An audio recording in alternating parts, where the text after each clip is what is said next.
Welcome back to Ringside Stories. Feel free to like and share this video. Don't forget to subscribe to the channel and hit that notification bell if you enjoy the content. Now, the highly anticipated rematch between WBC King Deontay Wilder and lineal heavyweight champion Tyson Fury is interesting for a number of reasons. 1. The first fight was highly controversial and had an open end. 2. Wilder and Fury are considered to be two of the elites in the current heavyweight division. 3. Depending on who wins, it could signify change, or dare I say, progress in the heavyweight division. 4. Especially if the winner of this fight goes on and challenge the other top fighters out there. What could possibly even be a unification fight for an undisputed heavyweight champion. Now, as an admirer of the sports, I love mulling over ideas of what could happen in a significant fight like Wilder versus Fury 2. Since there are many channels out here talking about the fight, which I give them all credit for, I'd like to add on to the conversation with a unique angle. I'd like to offer two possible outcomes based on two great rematches in history. One example for Deontay Wilder and one for Tyson Fury. Now keep in mind, this is not a prediction video. These are just my thoughts of how history could repeat itself based on examples in the past. In this video, we'll have the perspective of a stoppage win for the Gypsy King, aka Tyson Fury. But first, let's recap the Wilder-Fury 1 fight. Despite beating two opponents prior in 2018, many considered the Wilder fight to be Fury's first real fight after being out of the ring for almost 3 years. And that's why Deontay Wilder, who at that point held the WBC title for almost 4 years, took a lot of criticism. You're only banking on me having 2 fights in 3 years, or else you wouldn't have took the fight. Especially since the Wilder-Fury fight could have been made way back when Fury was the unified heavyweight champion in 2016. Listen, anytime, any place, anywhere, I'll fight you in your back garden like a dumb Klitschko. I'll beat you, you bum. You're a bum. Given that this fight took place in the United States and that Fury had just come back into fighting shape, plus dealing with his drug abuse, alcohol, and mental health issues, most fans deemed it almost impossible for Fury to go the full distance with the hardest puncher in boxing, much less win the fight. Yet to no one's surprise, Tyson Fury disagreed with everybody. No one forced me to fight Deontay Wilder. I picked Deontay Wilder because I believe he's an easy touch. The fight itself was a bit of a chess match, a low-volume fight with Fury taunting Wilder just like he did in the build-up for the fight. Both men were wary of each other's attributes. Fury moving around the ring, applying a lot of lateral movement, making Wilder miss, and having a bit of success himself. In contrast, Deontay Wilder, who made no secret of his game plan early on by looking for that one powerful shot that the whole world knows the Bronze Bomber for. I always say these guys have to be perfect. They have to be perfect. For 12 rounds, I only have to be perfect for 2 seconds, and each and every time I proved that. Eventually, in the later rounds, when Fury slowed down, he got caught twice, and the second knockdown Fury recovered from was a classic heavyweight boxing moment. Fights for Fury. Oh, down goes Way Wilder has done it. I don't think he's going to get up. I think it's all over. Can he get up? He does. Going into the Wilder rematch, Fury decided to change personnel and link back up with the Kronk Gym, hiring Javon Sugar Hill, nephew of the late great Manny Stewart. The Detroit Kronk Gym is renowned for training boxing fundamentals, more specifically training for power, i.e. the knockout. Yet, does the latter apply for Tyson Fury in this rematch? Deontay Wilder doesn't believe so. You know, he have pillows as fists, so. And just like Wilder, many boxing fans would consider a Fury KO improbable. But is it?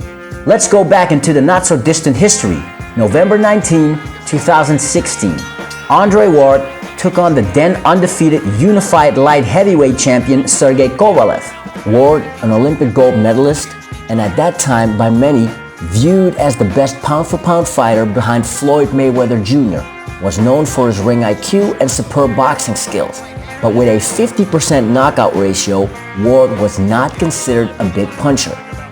In contrast, the Crusher, aka Sergey Kovalev, was a big puncher, stopping former champs Nathan Cleverly and Jean Pascal twice, collecting 3 major belts after beating veteran Bernard Hopkins.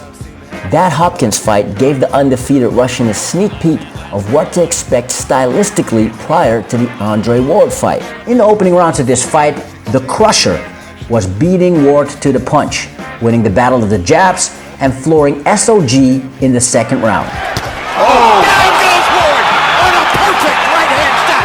That's only the second time. Using all his ring savvy, his experience, and iron will that had Andre Ward winning all of his fights since the age of 12, the former unified super middleweight champion had to literally scrape himself off the floor and claw himself back into the Kovalev fight. There for the first time, it seems that Ward's punch affected Kovalev. Ward landed a good pump, then a jab, boom, right down the middle. And Ward would have great success behind a stiff jab. On he both landed jab. We go down the stretch. Last rounds. Control of distance and great body work and route to a razor-thin decision victory. SOG.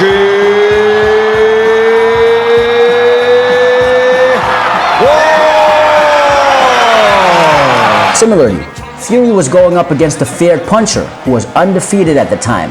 And like Andre Ward, the Gypsy King had to deal with adversity coming off the canvas and in the end be part of a controversial decision.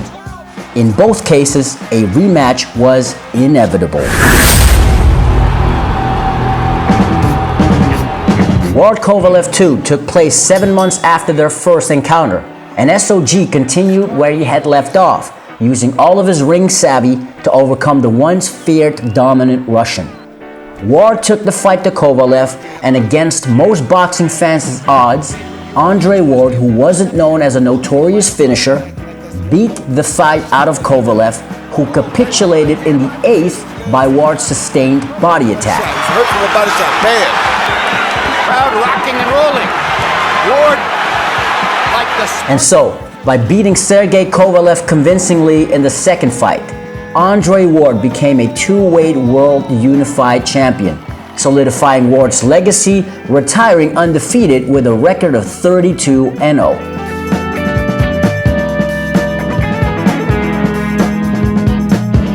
Can Tyson Fury replicate an Andre Ward-like performance? Will his ring IQ, his boxing savvy, trouble Wilder again?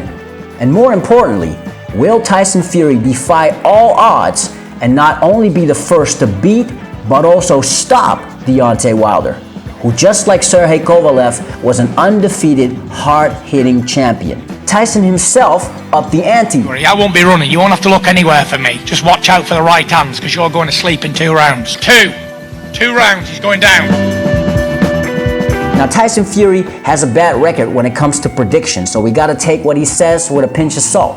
However, by reconnecting with the Detroit Krung Gym, following in the footsteps of many greats such as Lennox Lewis, Vladimir Dr. Steelhammer Klitschko, keep in mind, they all took defeats before training at the Krung Gym, yet after, they all became Hall of Famers.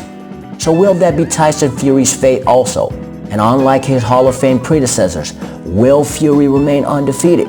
Will he stop heavy hitter Wilder? Now, if you're one of these folks who don't believe Tyson Fury is able to stop the Bronze Bomber, just remember this: Tyson Fury has sound boxing fundamentals. And by going back to the Krung Gym, Fury definitely believes he has the tools to produce a spectacular performance. Now, am I saying that Tyson Fury will stop Deontay Wilder? No. But just because Fury doesn't have the highest KO ratio in the heavyweight division doesn't mean he won't be able to.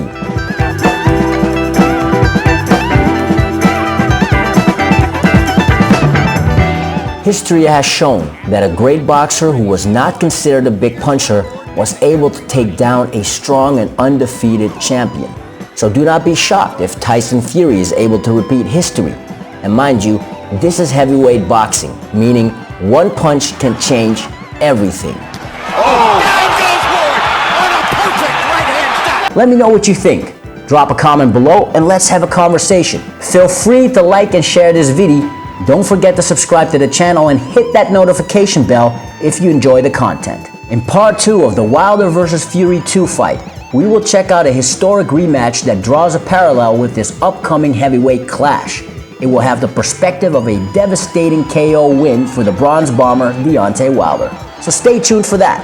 This is Boxing Subjective Observer together with Ringside Stories. Thank you for watching and have a legendary day.